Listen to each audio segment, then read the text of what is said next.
खबर है बैतूल से, जहां सलमान लाला का पोस्टर पुलिस ने हटा दिया। सलमान लाला के पोस्टर पर पुलिस ने जब्त किया। जमाल चौक पर अज्ञात लोगों ने यह पोस्टर लगाया था। सूचना मिलते ही पुलिस ने पोस्टर को हटवा दिया। सीसीटीवी खंगालने और पूछताछ करने में अब पुलिस जुटी हुई है। ये आज जो है हमारे पास सूचना प्राप्त हुई थी कि जो है अपना इमामबाड़ा चौक पे जो है एक किसी व्यक्ति ने जो है एक पोस्टर लगाया हुआ है, जिसमें सलमान लाला का पोस्टर लगा और उसको क्या कहते हैं उसका याद की में लगाया गया है। जो है अपने द्वारा जो है कोतवाली पुलिस के द्वारा तत्काल पहुंचकर उस पोस्टर को उतारा गया और उसको जब्त किया गया है।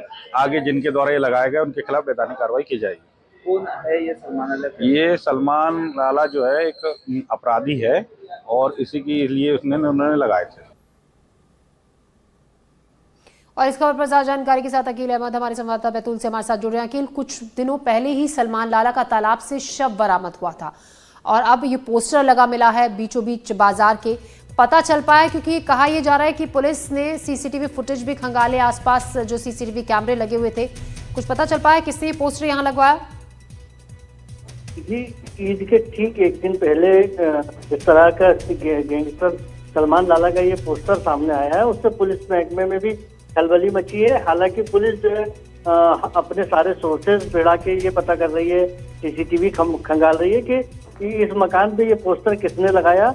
वहीं जो जो जो युवा उस पोस्टर में नामजद है उनके खिलाफ भी पुलिस ने एक मामला बनाया है और पुलिस उनके सबके नंबर उनने तलाश लिए हैं, मौके पे पंचनामा बनाया है और पुलिस कहीं ना कहीं इन लोगों से भी पूछताछ कर रही है और मकान मालिक से भी पूछताछ कर रही है कि आखिर ये पोस्टर वहाँ किसने लगाया है। हालांकि पुलिस अभी तक किसी ठोस उस पर नहीं पहुंची है और पुलिस ने सिर्फ अभी पोस्टर जब्त करने की कार्रवाई की है। जी जी अकील, शुक्रिया जानकारी के लिए आपका। खबरों में बढ़ते आगे, खबर है दमोह से, जहां खाद के लिए छीना झपटी हुई, कूपन के लिए जमकर छीना झपटी हुई। ज्यादा किसानों के पहुंचने पर हालात बिगड़ गए थे। कूपन बंट रहे थे, कर्मचारी को किसानों ने घेर लिया कूपन लेने के लिए। मौके पर पुलिस पहुंची, बीच बचाव किया गया। अनुशासनहीनता बर्दाश्त नहीं की जाएगी, कलेक्टर ने कहा। छुट्टी के दिन भी अब खाद का वितरण होगा, कलेक्टर ने कहा। तो दमोह में खाद के लिए जब कूपन बंट रहे थे, कूपन लेने के लिए धक्का मुक्की हुई, छीना झपटी हुई और जो कर्मचारी कूपन बांट रहा था उसके साथ किसानों ने धक्का मुक्की और हाथापाई भी की। ऐसे में कलेक्टर ने कहा कि अनुशासनहीनता बर्दाश्त नहीं की जाएगी। अब छुट्टी के दिन भी खाद का वितरण किया जाएगा ताकि ये जो दिक्कत है, परेशानी है, ना हो। यदि मान लीजिए किसी एक दिन खाद नहीं है तो आप थोड़ा सा धैर्य रखें, अगले 1-2 दिन के अंदर खाद वहाँ पर जरूर पहुँच जाएगा और सभी को खाद मिलेगा। इसलिए कहीं जिले भर में कोई खाद की समस्या नहीं है, ये बात सभी नोट कर लें और अनुशासित रह करके धैर्य के साथ यदि आप खाद लेंगे तो बहुत अच्छा होगा। साथ ही हमारे पास सभी सोसाइटियों में भी खाद हमारे पास पर्याप्त मात्रा में, तो जो किसान सोसाइटियों के सदस्य हैं वो सोसाइटी से जाकर के लें। साथ में जिन किसानों ने सोसाइटी की सदस्यता नहीं ली है, मैं रिक्वेस्ट करूंगा उनसे कि वो सोसाइटी के सदस्य बने ताकि आपको डबल लॉक में आकर के परेशान होने की व्यवस्थाओं से मुक्ति मिले। हमने निजी विक्रेताओं को भी कहा है कि वो भी डबल लॉक में आकर के अपना काउंटर लगाएंगे और वहाँ पर उसी कीमत पे खाद बेचेंगे जिस कीमत पर डबल लॉक में मिलती है। इस प्रकार हम सारी व्यवस्थाएं कर रहे हैं। हम लोगों ने एक निर्णय और लिया है कि हम 5 तारीख को छुट्टी के दिन भी हम खाद का वितरण करेंगे ताकि 3 दिन की लगातार छुट्टी ना हो। तो हम लोग छुट्टियों के दिनों में भी खाद का वितरण कर रहे हैं। और इस खबर पर ज्यादा जानकारी के साथ आजम खान हमारे संवाददाता हमारे साथ हैं। आजम, एक तरफ किसान ये शिकायत कर रहे हैं कि खाद नहीं है, उन्हें कूपन नहीं मिलते, घंटों लाइन में इंतजार करते हैं और इसी वजह से ये धक्का मुक्की हुई। वहीं दूसरी तरफ कलेक्टर ये कह रहे हैं कि खाद की कहीं कोई कमी नहीं है। अगर हम असली आपसे जानना चाहें, फिलहाल क्या तस्वीर वहां पर है? क्या खाद वितरण केंद्रों में पर्याप्त मात्रा में मौजूद है?